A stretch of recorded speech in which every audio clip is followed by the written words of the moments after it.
नाना साहब पेशवा ने लड़ाई शुरू जरूर की थी, लेकिन नाना साहब पेशवा की लड़ाई 7,32,000 क्रांतिकारियों की लड़ाई बन गई थी और पूरे भारत में 3,64,000 अंग्रेजों को क्रांतिकारियों ने मार डाला था, खत्म कर दिया था। अंग्रेजों की सरकार खत्म हो गई थी। तब अंग्रेजों की संसद में इस बात पर चर्चा हुई कि आगे भारत को फिर से गुलाम बनाना हो तो क्या करना चाहिए। तो भारतवासियों में अंग्रेजों के खिलाफ बगावत पैदा ना हो, इसके लिए एक पुलिस व्यवस्था करनी चाहिए, पुलिस बनानी चाहिए, ताकि ये पुलिस अंग्रेजों की तरफ से भारतवासियों को दबाकर रख सके और इनके ऊपर जरूरत से अत्याचार कर सके। 1860 के पहले इस देश में अंग्रेजों की पुलिस नहीं थी, अंग्रेजों की सेना थी, उनकी मिलिट्री थी।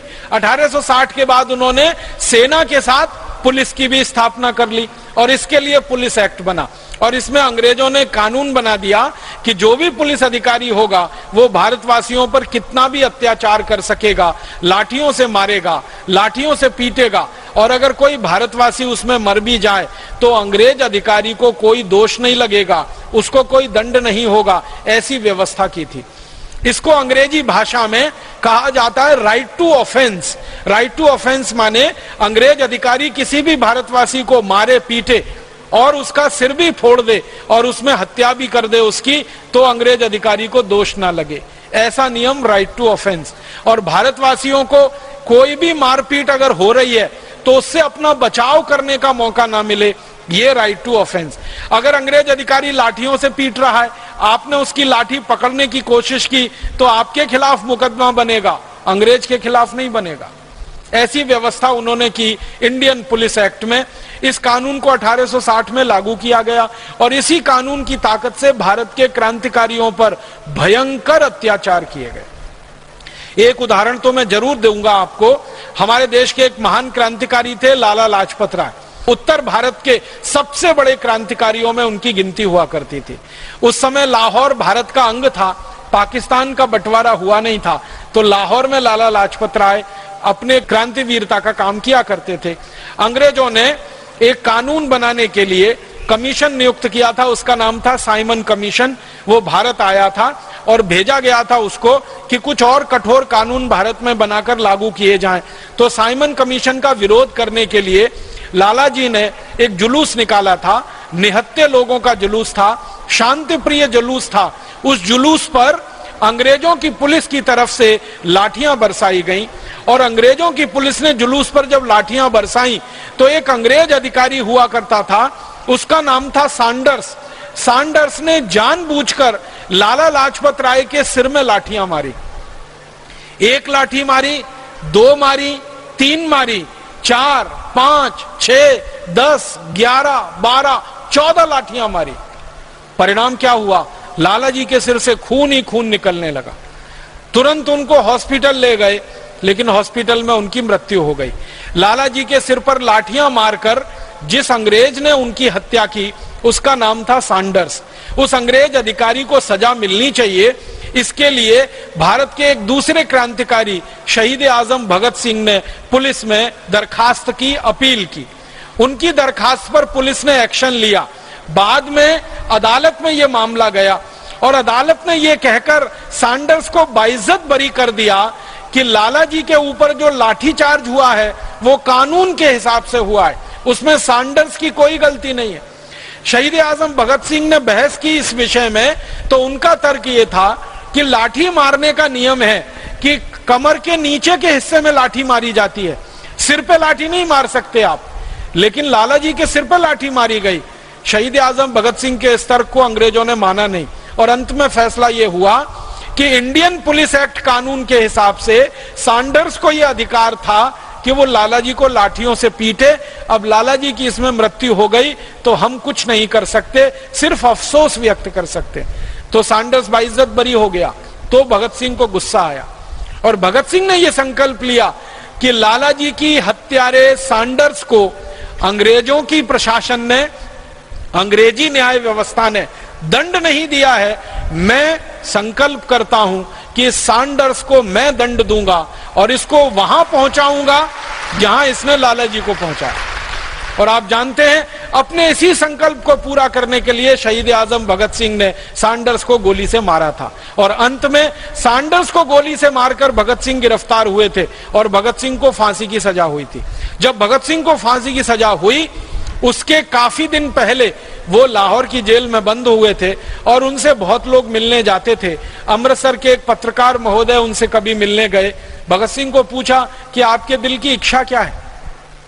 भगत सिंह ने कहा कि मैं तो फांसी चढ़ रहा हूं, देश के लिए शहीद हो रहा हूं, लेकिन मेरे जाने के बाद मैं भारत के नौजवानों से एक ही अपील करना चाहता हूं, वो ये कि जिस अंग्रेजी कानून के चलते लाला लाजपत राय की हत्या की गई थी, उस इंडियन पुलिस एक्ट कानून को भारत के नागरिक और नौजवान आजादी की लड़ाई के समाप्त होने से पहले खत्म करा देंगे। ये मेरे दिल की इच्छा है, ये मेरी भावना है। जिस इंडियन पुलिस एक्ट के कारण शहीद आजम भगत सिंह को फांसी हुई, जिस इंडियन पुलिस एक्ट के कारण हमारे देश के अमर क्रांतिकारी लाला लाजपत राय जी की हत्या की गई, दुर्भाग्य हम सबका यह है कि वो इंडियन पुलिस एक्ट का कानून अभी आजादी मिलने के 63 साल के बाद भी इस देश में चल रहा है, वैसे का वैसा ही चल रहा है।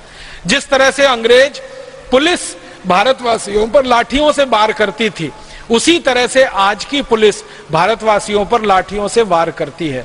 आपने अक्सर टीवी में समाचार सुना होगा, कई बार अखबारों में पढ़ा होगा, पुलिस ने लाठी चार्ज किया। ऐसे ही लाठी चार्ज होता है जैसे अंग्रेजों के जमाने में होता था। कभी किसानों के ऊपर होता है, कभी मजदूरों के ऊपर होता है, कभी कारीगरों के ऊपर होता है। कभी कभी तो अफसोस है इस बात का कि अंधे लोगों पर पुलिस का लाठी चार्ज होता है, लूले लंगड़े लोगों पर पुलिस का लाठी चार्ज होता है, शरीर से विकलांग लोगों के ऊपर पुलिस का लाठी चार्ज होता है। कई बार मैंने टेलीविजन पर मेरी आंखों से देखा है कि किसान पानी के लिए कोई अपना जुलूस कर रहे हैं, धरना कर रहे हैं, प्रदर्शन कर रहे हैं, पानी मांगने वाले किसानों के ऊपर गोलियां चलाई जाती हैं और किसान उसमें मारे जाते हैं। अपनी जमीन को बचाने वाले किसानों के ऊपर गोलियां चलाई जाती हैं, किसान उसमें मारे जाते हैं। पीने का पानी मांगना कोई जुर्म है क्या? अपने खेतों के लिए पानी की व्यवस्था की मांग करना कोई जुर्म है क्या? कोई अपराध है क्या, जिसके लिए पुलिस इतनी बड़ी सजा देती है कि किसानों को गोलियों से मार देती है, लाठियां मार मार के उनको लूलुहान कर देती है।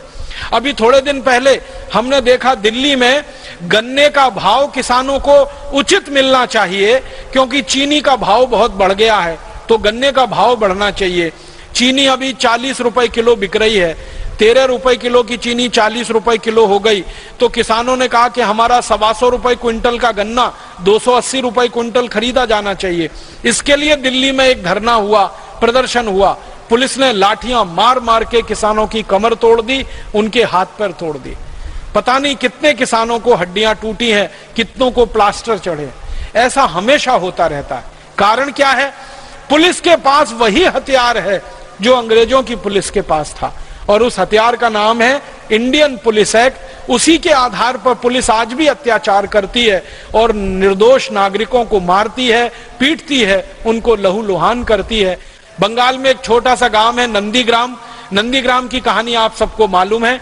जबरदस्ती किसानों से जमीन छीनकर विदेशी कंपनियों को बेचने वाली वहां की सरकार के खिलाफ किसानों ने एक मोर्चा खोला था। बंगाल की पुलिस ने इतनी गोलियां चलाई थी कि 20 किसान नंदीग्राम में एक दिन में मार डाले उन्होंने। और जिन किसानों की पत्नियों, बहनों और बेटियों ने उस आंदोलन में भाग लिया अपनी जमीन बचाने के लिए, बंगाल की पुलिस ने उनके ऊपर इतनी बर्बरता ढाई कि माताओं, बहनों, बेटियों से बलात्कार किए उन्होंने। नंदीग्राम की रिपोर्ट सारे देश को शर्म से डुबो देने के लिए काफी है। हमारे देश में आजादी के 63 साल के बाद भी हमारी पुलिस वैसे ही अत्याचार करे मां, बहन, बेटियों पर जैसे कभी अंग्रेजों की पुलिस किया करती थी, तो हम कैसे कहें कि हमारा देश स्वतंत्र हो गया है? कैसे कहें कि हम स्वाधीन हो गए? मुझे तो बहुत दिल में इस बात के लिए क्रोध आता है कि शहीद आजम भगत सिंह को हम कौन सी श्रद्धांजलि अर्पित करें, लाला लाजपत राय को हम कौन से श्रद्धा सुमन अर्पित करें। उनको हम ये कहें कि लाला लाजपत राय जी, आपकी हत्या जिस अंग्रेजी कानून के चलते हुई थी, आजादी के 63 साल के बाद भी उस कानून को हम बदल नहीं पाए। शहीद आजम भगत सिंह को हम ये कहें कि जिस कानून के चलते आपने फांसी का फंदा चूमा था, अपनी पूरी भरी जवानी को देश पर लुटा दिया था, उस अंग्रेजी कानून के खिलाफ अभी तक हम कोई सफल लड़ाई नहीं लड़ पाए। उस अंग्रेजी कानून को हम खत्म नहीं करा पाए, समाप्त नहीं करा पाए। ये बहुत क्षोभजनक है, बहुत ज्यादा दुख देने वाला है, क्रोध पैदा करने वाला है। ये एक उदाहरण नहीं है, ऐसे बीसियों उदाहरण हैं।